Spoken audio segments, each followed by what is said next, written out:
After all the fun of Manchester United yesterday, and if you haven't watched that yet, you should really watch it now before I spoil it. After all the fun of knocking Manchester United out of the FA Cup away at Old Trafford yesterday, Kev's better than Jose Mourinho, I thank you.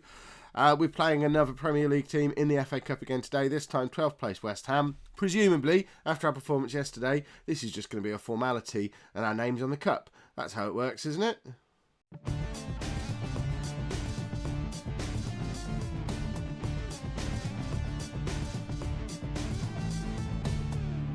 Hello and welcome to Season 15, Episode 6 of Non-League to Legend. I'm Kev, and coming up on today's episode, we're at home against West Ham in the FA Cup and then away against Sheffield Wednesday in the Championship. Since you were last with me, it's been largely good.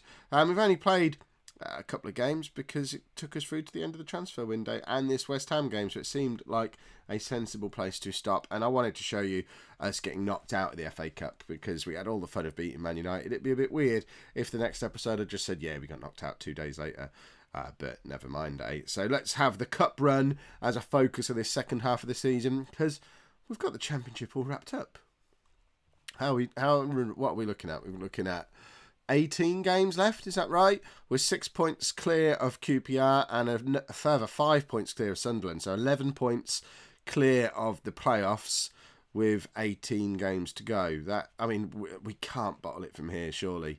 But it's not about the league today. First up, we are concerned with West Ham and the FA Cup. So this is the team that we're playing today. We are still suffering a little bit with injuries and players away on international duty. Abadi is still away at the Asian Cup. Mark Foot did recover-ish. I rushed him back. He got injured again and now he's off again. So he's going to be out for another week or so.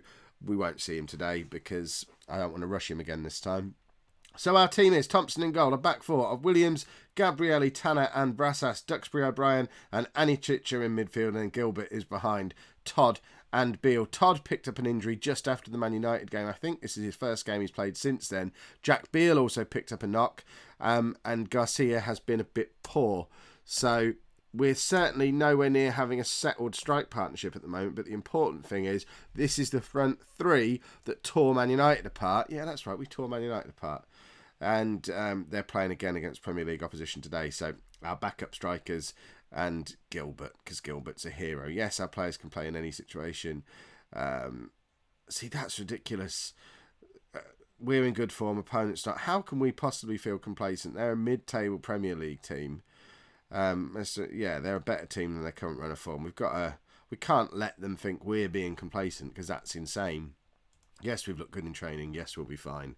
And yes, we're going to win this football match. Whoa, West Ham will be looking at this. I imagine they probably are a little bit afraid, but at the same time might view it as a way to get themselves back into some good form if they've been struggling a little bit lately. It's certainly how I'd be viewing it if I was West Ham manager. Mid-table in the Premier League, it doesn't matter where we are in the Championship. We're still just in the Championship.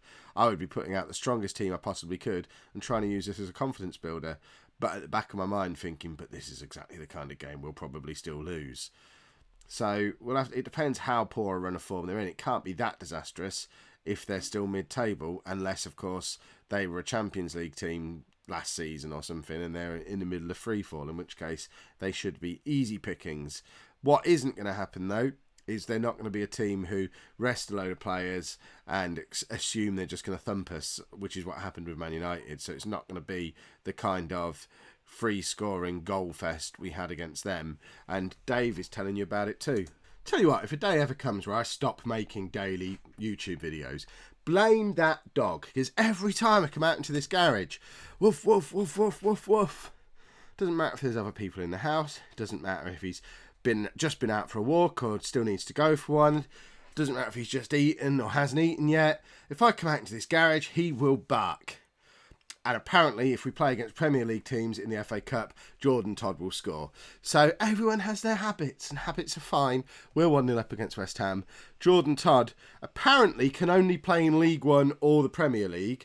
Can't really do that whole Championship thing in the middle, which is fine. It'll be handy next year. Cross came in from Brassas, and Todd's just given too much space. I think that's what he's enjoying against these bigger teams. It's the fact that they're not taking him seriously.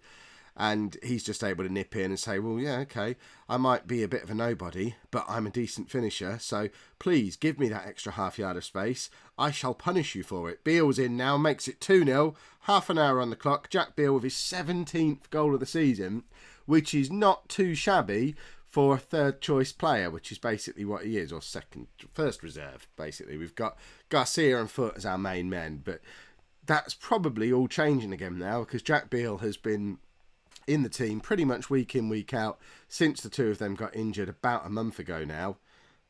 And I just don't see how I can drop him, because he's in such good goal-scoring form. He's creating so many chances as well. I think he might be replacing Garcia, because Garcia's fit at the moment but not getting in the team ahead of Todd. We're just waiting for Mark Foot to be back, and I think finally we might be able to have Foot and Beale playing together. And that's going to be an awesome strike partnership if we can get them both together, both in form. It's what we wanted at the start of the season, and hopefully we're going to see it too soon. Oh, did that count as a goal? Oh, see, I've noticed that time. Phantom goal. That's a goal that wasn't. Gabrielli scored, but it's been disallowed. There you go. Due to a foul. It just told us at the top there. Bit of a delayed reaction. Of how well we are playing and how poorly West Ham might be playing. 3-0 would absolutely have been flattering us at half-time. So 2-0, probably. Just we'll keep our minds a little bit focused in on what needs to be done. The game's not won yet. We're still playing against very good opposition, their Premier League opposition. We're fairly evenly matched if we look at the stats. We've had one extra clear-cut chance, but we're not massively outplaying them. We've got a little bit more possession, had a few more shots, but it's not significant outplaying, and it's certainly not outside the realms of possibility for West Ham to get back into this game with one quick counter-attack. So a third goal would be very handy around about now, and I think I also need to take off Jack Beale, who is struggling a little bit with fitness. I think it's Beale who's not fit. Todd now in a crossing position, but just runs out of juice. Everyone seems to be looking a little bit tired now. West Ham's superior Premier League fitness is going to start to show through. The fact they've got a bigger squad to pick from. Yeah, Jack Beale is shattered, so he needs to come off. We'll bring Garcia on for him. And Gilbert's not having the best of games. We have got Lee Hartley on the bench, though. So it just seems like an obvious substitution. Let's have Hartley on for Gilbert. Sorry to Opoku and Lara and all these other better players that we've got, but any opportunity to get Lee Hartley involved in Premier League level football, because you never know when he might get another chance. We'll bring on Shaw for O'Brien for the last 10 minutes just to shore things up a little bit in midfield. See? Name appropriate to the role. Lee Hartley's in and has just hit the crossbar against West Ham. That man is determined to be non-league to legends Jamie Vardy. He's leaving it very late because I think he turns 30 this summer.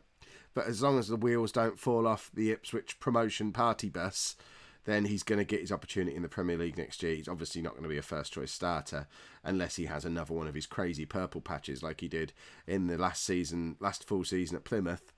But it's a nice story. I like to have a nice story to tell, and Lee Hartley is giving me a nice story to tell, so that's always nice. We've beaten West Ham, by the way. This is 2 Premier League scalps in a month, and we're into the 5th round of the FA Cup. I've got to not look at who else is left in this now. If we start getting any silly ideas about potentially winning it, that's where it all starts to go a little bit wrong. See, even talking about knocking them out, they've got a goal back. There's still 30 seconds on the clock. It could all go wrong even still here. And I mean, we're just tired. I know we shouldn't still be attacking. It is madness that we're still attacking. Loads of you mentioned it in the comments yesterday about how we shouldn't have done it at Old Trafford. But West Ham are still coming at us. If I concede here, I am making myself out to be an idiot. And Hartley should have had a shot because there was no one back, including the keeper.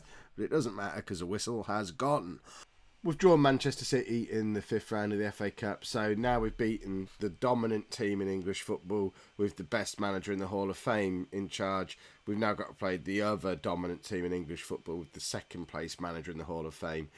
To be fair, I think if we beat Guardiola's Man City as well, surely I should get an honorary spot at the top of the Hall of Fame for just knocking off all the best managers in the game. This is the guy who's won 5 Champions Leagues just at Man City. We're going to lose, but that's tomorrow's video taken care of. We need to worry about what we're going to do against Sheffield Wednesday first, though. We are shuffling the pack a little bit. There's not much of a pack to shuffle, so I've made changes where I can. So Stuart Murphy comes in for a very rare start in goal. Garcia comes in for Todd up front. And that's about it, because everyone else is either injured or doesn't exist anymore. And actually, the squad is paper thin at the moment. I might need to promote some of the youngsters.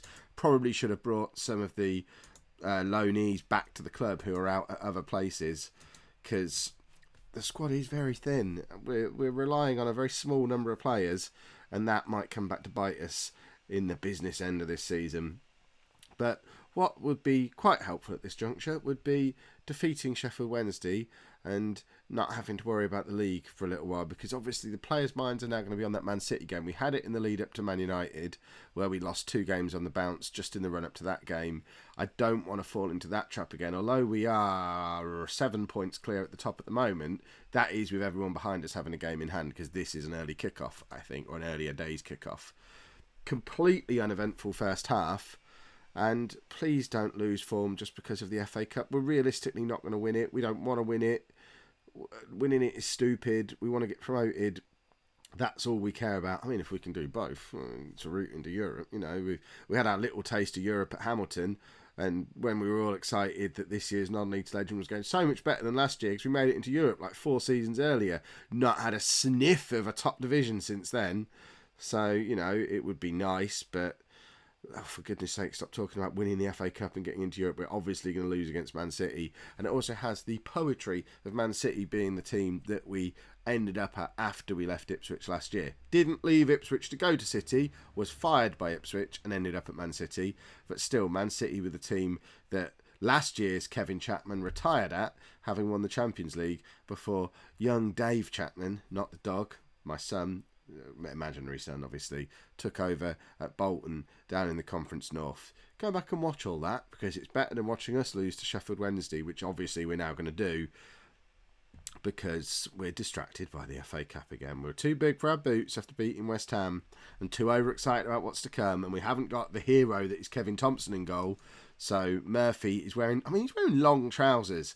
That's got to be a reason to get Thompson straight back into the team. That the guy who's coming to replace him is wearing trousers. For goodness sake.